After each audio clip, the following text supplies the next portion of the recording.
Assalamualaikum warahmatullahi wabarakatuh dan selamat pagi. Teman-teman, di Indonesia itu kalau nggak viral, aparat tidak akan bergerak. Pemerintah tidak akan bergerak. Nunggu viral dulu, baru bergerak. Contoh kasus pemagaran di pinggir pantai wilayah Tangerang gitu kan. Itu sudah berjalan lama. Ini kenapa baru kemarin disegel lah. Baru kemarin tanggal berapa nih? Tanggal 9 ya, 9 Januari. Itu pemagaran sudah lama, sudah berjalan 2 tahun. Itu sudah 2 tahun lebih pemagaran itu kan sepanjang 30 km.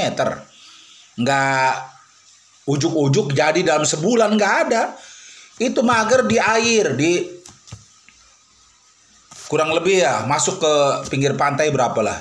20 meter apa 30 meter gitu loh. Kan berair itu agak sulit pemagaran. Makanya waktunya agak lama. Itu pemagaran itu udah berjalan 2 tahun gitu loh. Zaman eranya Jokowi gitu loh. Nih yang saya mau persalahkan nih pemerintah Kabupaten Tangerang ini. Gue nggak tahu siapa nih Bupati Tangerang yang kemarin nih. Karena gue kan merantau nih. Gue anak Tangerang gitu. Gue tahu kadang-kadang gue pulang. Gue suka main ke pantai itu. Di sana, ada di pagar gitu loh. Terus udah di sana udah ada bangunan apartemen di sana tuh. Masuk wilayah mana apartemen gua nggak tahu lah. Tapi yang gue permasalahkan pagar itu laut kok bisa dipagar nih pemerintah diam aja. Jadi dalam hal ini yang paling tahu itu adalah pertama orang kelurahan sekitar Selembaran Jaya kah atau wilayah pinggir-pinggir pantai itu kan, apa Lemo atau apa gua nggak tahu, apa Tanjung Pasir gitu kan. Dan yang kedua itu pihak kecamatan, dan nggak mungkin nggak tahu gitu loh. Terus yang ketiganya ini yang bertanggung jawab adalah pihak bupati. Nggak mungkin orang mager itu nggak izin, walaupun tidak tertulis. Pasti izin secara lisan, by phone atau datang ke kantor, Pak izin Pak saya mau begini. Gitu loh. Sangat kita sayangkan sekali negara ini penegakan hukum gitu, mengambil tindakan jangan nunggu viral gitu loh. Ini kan kasus ini kan dipiralkan sama ini siapa tuh? Said Didu. 2 bulan kemarin dia viral sekali itu begini. Cuman masyarakat juga, Said Didu udah membantu masyarakat Tangerang, ada yang protes juga. Ini kan kayak lurahnya gitu loh. Lurahnya begini malah orang diadukan gitu loh. Ya kan yang penting kan kepala-kepala desa itu kan dekat dengan oligarki, aman Pak, udah tanggung jawab saya kerjain aja. Gitu loh. Dan nggak mungkin dan tidak mungkin kalau mereka nggak dapet duit, itu intinya aja. Saya bukannya ini ya. Kepala desa, pihak kecamatan, nggak mungkin mereka nggak dapet duit. Nggak ada cerita zaman sekarang itu nggak ada duit berjalan. Apalagi pemagaran sepanjang 30 km. Gitu loh. Saya harap nih kemarin sih dari mana tuh yang segel itu ya, dia atas perintah Prabowo. Ya gue salut sama Prabowo nih udah mulai kemas-kemas.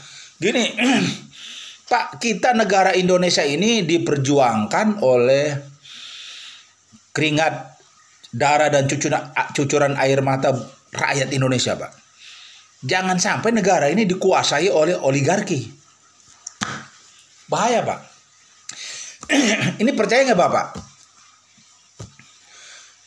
Ini kejadian ini saya udah dengar, Pak, sekitar 10 tahun lalu. Itu mau ada reklamasi sepanjang pantai itu, Pak. Bahkan saya dengar nih, mohon maaf, ada bisik-bisik. Saya kan pernah kerja di PIK dulu. Itu dengar rencananya kan mau dibikin jalan tol di pinggir laut, terus mau ada reklamasi sepanjang pantai itu. Dari perbatasan Jakarta, terus masuk wilayah Tangerang, terus masuk ke wilayah Serang. Itu kan pantai semua itu. Jadi jangan maulah diatur, Pak. Udah begitu perumahan itu temboknya tinggi-tinggi lagi. Kita diisolir begitu loh, Pak. Coba turun ke daerah-daerah Tanjung Pasir, Tanjung Burung, situlah pemerintah pusat. Kalau bisa turun, Pak. Saya belum sempat pulang kampung nih ke Tangerang. Nanti saya mau bikin video ke daerah Tanjung Burung itu yang kena imbas daerah Tanjung Burung, Kohot. Bahkan itu Pinggir-pinggir laut daerah situ sudah ditimbun, sudah lama, udah berjalan 5 tahun. Itu berjalan tiap hari, bahkan sering makan korban. Karena kan dia musim hujan jalan terus. Banyak yang meninggal. Warga itu loh. Ditabrak. Jatuh kena ke giles mobil. Kan mobil muatan tanah itu kan berat sekitar 30 ton. Itu mobil yang sering nguruk ke sana atau nimbun ke sana, itu mobilnya Gading sama mobil Cakra. Ada tambahan mobil yang lain. Itu Gading dan Cakra itu kan, Cakra itu ada satu bos punya itu. Ngurukin, itu udah berjalan 5 tahun timbunan itu. Bahkan jalan sampai pada rusak, dibiarin aja sama pemerintah Tangerang itu. Jadi pemerintah Kabupaten Tangerang, saya nggak nyalain pemerintah pusat ini. Ini pemerintah Kabupaten Tangerang dalam hal ini Bupati membiarkan masyarakatnya tersiksa itu. Itu kalau pagi ngebul sekali, ngebul. Coba dicek dah, sejak ada pengurukan itu banyak korban. Jadi kan dia masuknya itu timbunan ini ada 2 tempat nih. Pertama dia masuk dari arah pintu air Tangerang, masuk ke daerah Sewan, bandara sebelah barat, terus Selapajang, Kampung Melayu, Tanjung Pasir, Kohot. Nah, nimbun ke sana. Terus ada juga yang masuk dari wilayah Kamal. Kamal masuk daerah apa namanya? Lupa ingat saya. Daerah Selembaran. Tembusnya ke Kampung Melayu juga. Jalan kan ke Jakarta ada ke sana, arah Selembaran ke Kamal ke sana, Kapuk. Terus ke sana. Itu tembus-tembus kan ke daerah Pik 2. Pik 2 yang sudah selesai itu, yang ada pulaunya itu. Dulu ingat saya 5 tahun yang lalu itu wartawan mau masuk ke dalam nggak bisa. Bahkan wartawan itu mau memvideokan itu melalui helikopter. Coba bayangin. Itu di laut juga nggak boleh kita dikejar-kejar kalau itu nggak punya kepentingan masuk ke dalam itu. Negara model apa? Coba iseng-iseng masuk ke pintu masuk PIK. Pasti ditanya karena itu di gerbang kan, gerbangnya ada 2, gerbang masuk dan gerbang keluar. Itu dijaga satpam 4 orang itu.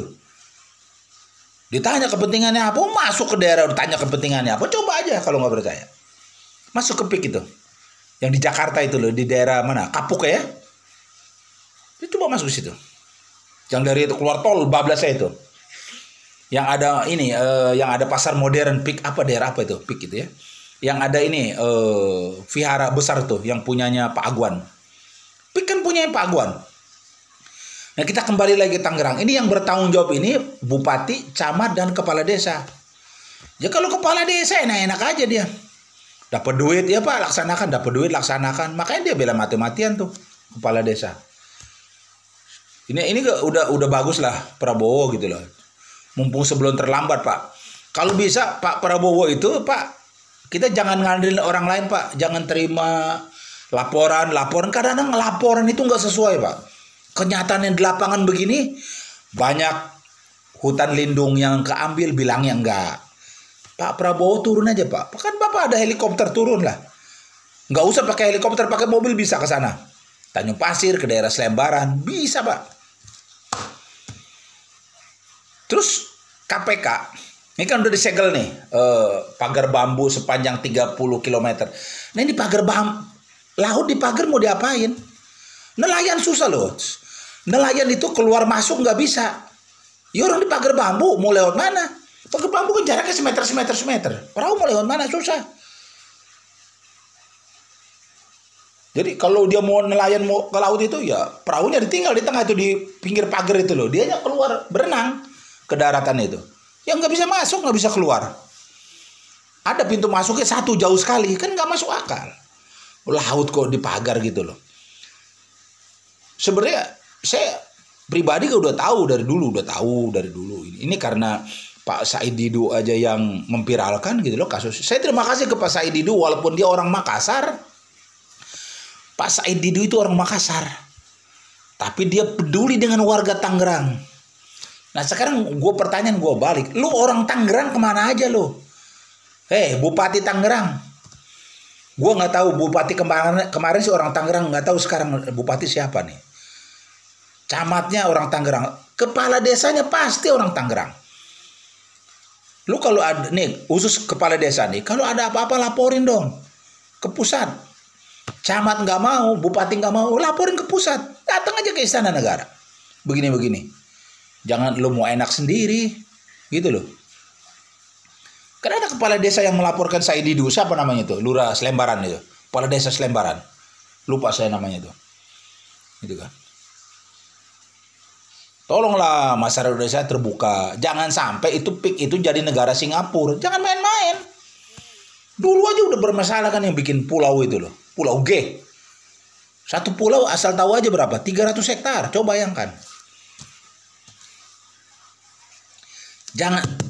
Pak Prabowo tolong cek juga Pak. Pemasaran yang ada di PIK sana. Seperti apa konsep pemasarannya?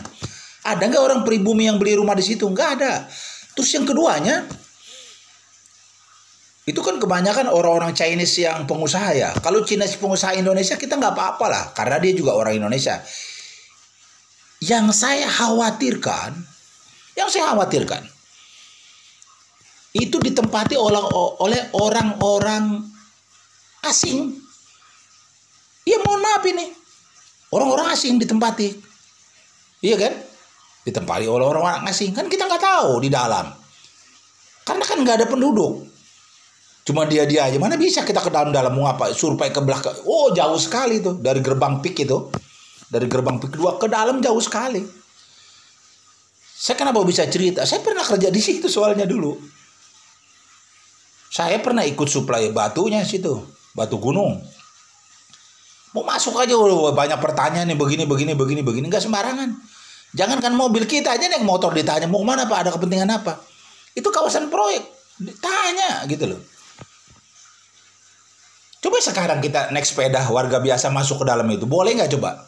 Dicoba aja. Belum lama saya lihat di YouTube ada yang mau masuk ke situ nggak boleh mas security.